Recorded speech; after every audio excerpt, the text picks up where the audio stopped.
Kayu bajakah yang sedang viral di berbagai media dapat menyembuhkan penyakit kronis ini ternyata tidak hanya ditemukan di Kalimantan. Kayu ini juga tumbuh di hutan Langsa, Provinsi Aceh. Di kota Langsa, kayu yang kini dipercaya dan diburu banyak orang sebagai obat herbal ditemukan oleh Alhamda dan Yudi, warga Payabujok Selemak, Kecamatan Langsa Kota. Saat membersihkan kebun miliknya sekitar 2 tahun yang lalu, Alhamda dan Yudi mengenal kayu bajakah ini melalui media sosial. Kedua warga yang tinggal di komplek Perumnas PNS ini kemudian mengambil kayu tersebut dan menguji secara manual. Setelah didapati dapat menetralkan racun dan menjernihkan air yang dicampur betadin, mereka baru percaya bahwa kayu tersebut adalah kayu bajakah yang dapat menyembuhkan berbagai penyakit.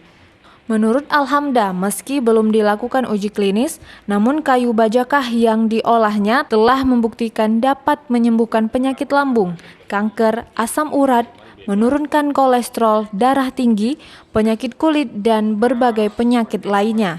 Selama ini walaupun belum uji klinis, ini sudah masyarakat udah konsumsi bajakah tampala ini. Iya. Nah, dia itu kebanyakan sakit gula, jantung, lambung, kanker terutama itu. Ya selama saat ini laku, kami sudah mulai menanam. Nah, sudah mulai menanam, udah ada 1 hektar yang kami tanam, cuman belum kita publikasikan.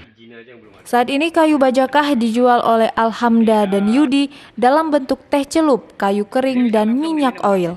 Keduanya sangat berharap dukungan pemerintah untuk budidaya dan pemasaran kayu bajakah ini, dan khususnya Dinas Kesehatan agar membantunya untuk menguji lebih dalam serta pemberian izin kemasan sebagai obat herbal.